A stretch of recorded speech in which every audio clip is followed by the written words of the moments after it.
Hey guys, it's me, Aquos. Today we're going over the top 5 ways to keep your HTCGs balanced. Now, this is just my opinion, so if you don't want to do this in your HTCGs, just don't. And, well, let's get into it. So first with number 1, we have stat balancing.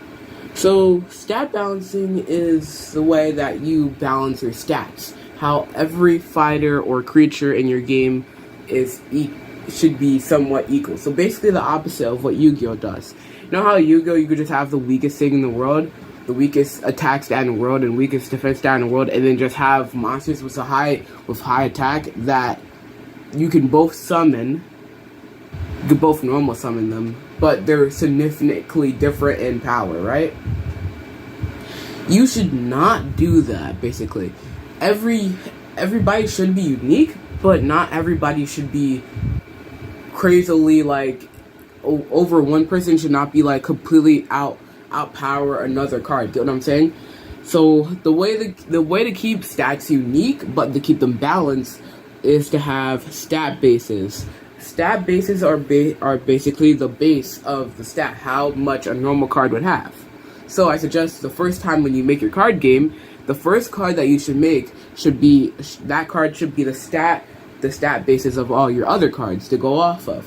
For example, this is the first card of my game, Zapdash, and he has the stat basis for my game. So for HP, stat bonus is 70, stamina is 2, but we're not going to be looking at stamina for this video very much because it's a stat really unique to my game, so we're not going to be looking over it. Defense, 20, and attack, 20. And if you add that all together, the base stat total is 130. So all creatures' stats add up to 130. That's every creature's base stat, right? So that's one way that you distribute the base stats. Another way, like let's say Master Zep, another way you can distribute the base stats is maybe you lose one of your stamina and one of your defense, and you add plus 20 to your attack, so now you have 40 attack. But your defense and stamina is a lot lower, and you just didn't touch your HP. But you're still, decently bulky, right? That's a good way to make a strong card that hits it hard, but without making it completely overpowered. Because since this guy only has 1 stamina, when he attacks, he has to go into rest mode and start resting, right? So, but if you look at Zapdash again, he has 2 stamina, meaning that he can attack with 20, and then next turn, and then attack with 20 again before he has to rest, because he has 2 stamina. So there's a difference there. And also, now Master Zep only has 10 defense. So that means when he's in defense mode, he's only taking 10 less damage. But Zapdash, when he's in defense mode, taking 20 less damage. But, Master Zep still has that 40 attack. He's hitting a lot harder.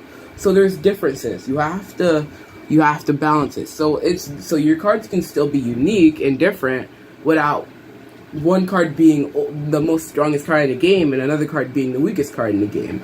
But there's other ways to keep the cards balances other than stat balancing also. There's other ways. Now let's look at a rank 1 card. So rank 1s are like the evolution of a rank 0. So all cards in my game that don't have ranks on them are rank 0s. Then you can rank them up into a rank 1, and then you can rank them up into a rank 2. But right now we're looking at rank 1s. So the basis for rank 1s are 90 HP, 4 stamina, 40 defense, and 40 attack, right?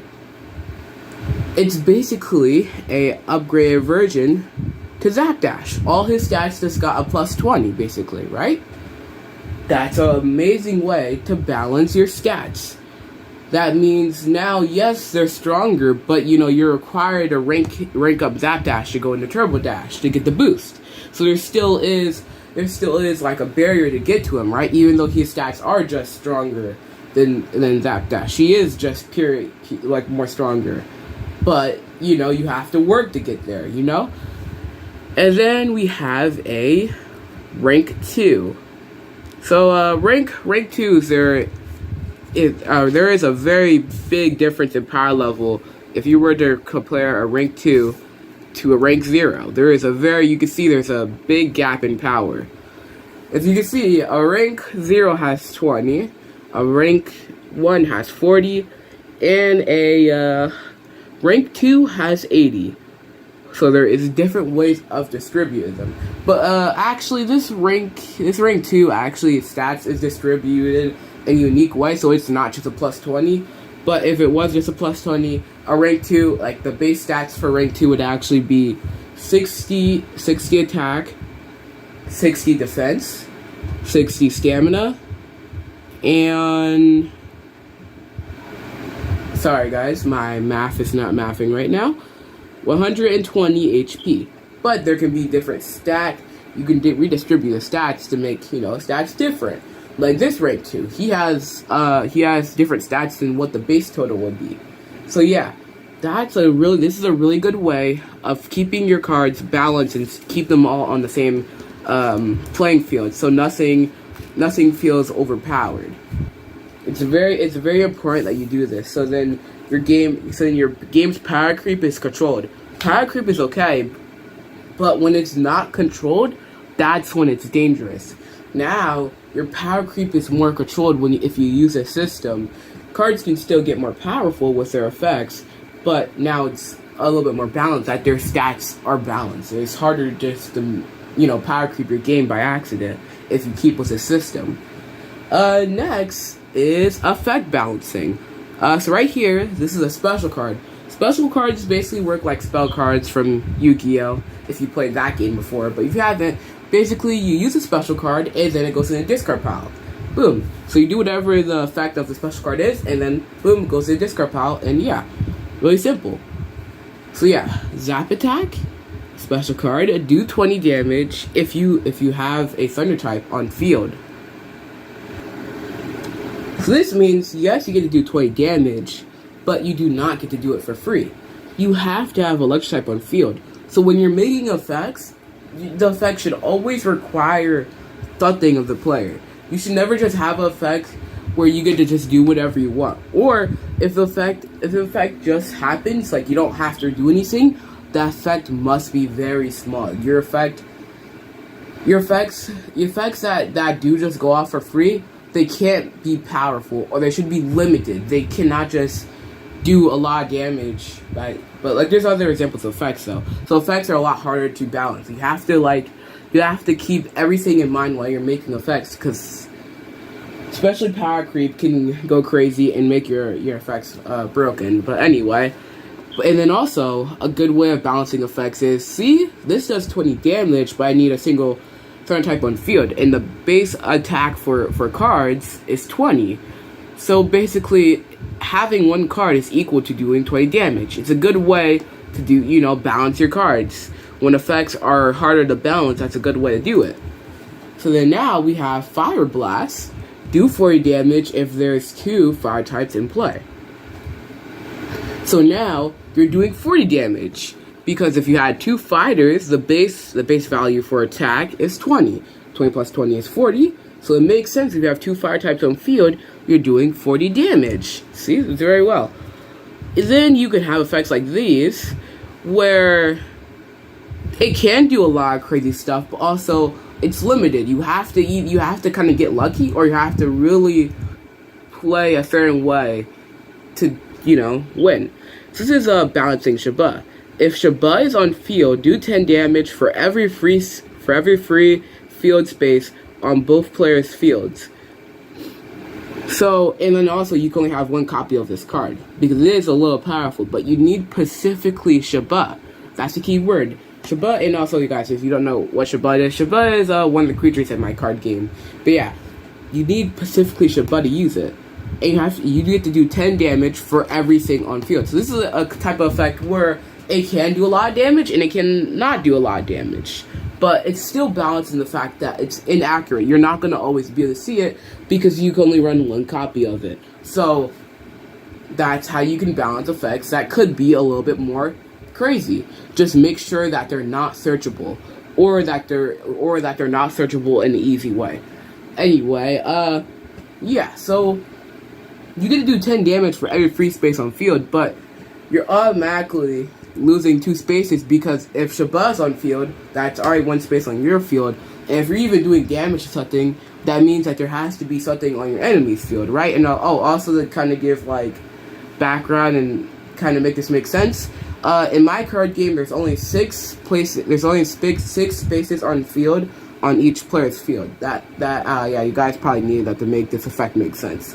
Sorry, but yeah, so that means if it's the Shabbat and your enemy has one card, then you're doing 100 damage. I'd be saying, whoa, Aquos, that's broken. You're doing 100 damage to one card. Exactly, one card. So the game state was already neutral. So you're basically doing more damage what you needed to do, because the base value for HP is 70, meaning that you're doing 30 more than what you actually needed to. So this effect sounds broken, but it's very not. And then also the things that I already brought up, how you can only use one copy of it, and you need specifically Shabbat to use it, is not actually that good of a... Well, it is a good card, but it's not as broken as it seems. And it's very inaccurate, because if your opponent has a ton of cards, you can't control how many cards your opponent has. That's the other thing. Effects that uses your opponent to like tell you what it does can be inaccurate, which is good. So that means the player that's playing that card cannot always know how much or what the effect is going to do, or how much the effect is going to do in this case. So that's another thing, because the player can't control the enemy player, right? Next up, we're going to go over effects on creatures. So when you do effects on creatures, you have to think about the effect and the stats together. You cannot just think about the effect but not the stats. They need to be thought of together. For example, Zip. He has a passive effect called Zip. Well, in my game, effects on creatures are called skills. So for the rest of this, all effects on creatures I'm just gonna call skills. He has a passive skill called Zip. This card may make an extra attack on your turn, but it costs 1 stamina. And he sacrificed 2 of his HP stats to go into his stamina stat. So now he has 4 stamina, which is smart. Because if he had the normal base of stamina only 2, his effect would be significantly less powerful, and it would be kind of a bummer, and it just wouldn't be as fun as it is now. But of course, you still have to keep it balanced. So now we decided to get rid of his HP. So now he has 50 HP, making him an easier target to kill. So he's something of a glass cannon, where yes, he can do huge amount of damage, to be exact 80. But you're not gonna he's not gonna be able to survive that many attacks, because the normal base of attack is 20, and 20 plus 20. He only need to take 3 attacks to knock him out. The normal base for HP, you need 4 attacks to knock somebody out. So yes, he's a lot easier. You might be saying, but he's still doing a ridiculous amount of damage. 80 is not actually a lot of damage. It feels like it when you're playing it. It's really fun, but you're not doing as much damage as you think you're doing, because 80 is actually one more than the normal amount of HP, meaning that you're gonna have to use all your attacks if you want to kill one card with a normal amount of HP anyway. So yes, it gives you a delete button for 1 card, but it doesn't let you just kill your opponent's whole field. Get what I'm saying? So he's a fun card, but he's usually not broken unless you combine it with other effects. So he has a very bad effect, basically. You have to future-proof his effect, which I mean by you need to really think about when you add cards, because if you add a card that just gives a card plus 40 attack, that can be very dangerous with Zip, because now Zip is doing 60 damage 4 times, which is not good. So you need a future-proof. You need to pay attention to cards or try to future-proof cards also. Next, we have Wendy. And Wendy is a card that seems really bad if you just look at the stats, but if you look at the effect, that balance her out. So she has bad stats, but it has a really good effect. Now let's get into the effect. Wind Dance. You can extra play this card from your hand. And if you guys don't know what extra play is, it's basically equivalent of a special summon from Yu-Gi-Oh! Where basically in a game you only get to play a card once.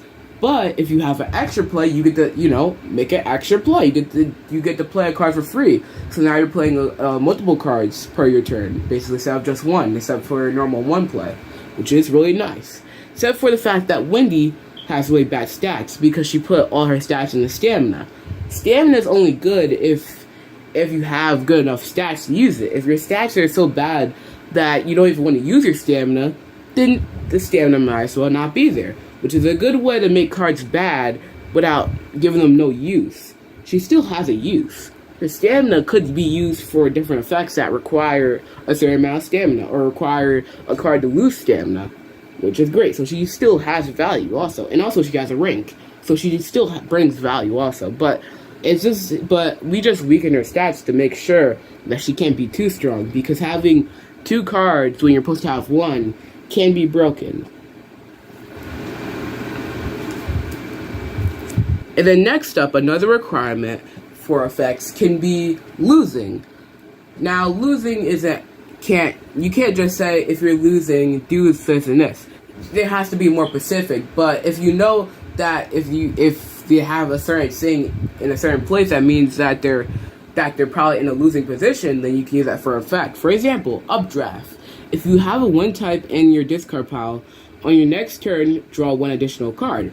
We know that the other player is probably losing, or at least was losing, because they have a one type in their discard pile, meaning that the other player at least took one of their cards, making it balanced, because you're not getting any card advantage since you already lost a card to play this card, and actually you're actually getting -2 card advantage, because when you use this card, it goes away to draw the other card. So yeah. It is a good, so yeah, it's still a good card, but you're not getting any ridiculous card advantage or anything like that. But it's like a losing effect, because you're in a losing position, or you were losing. This one is a comeback card. A comeback card is a card used to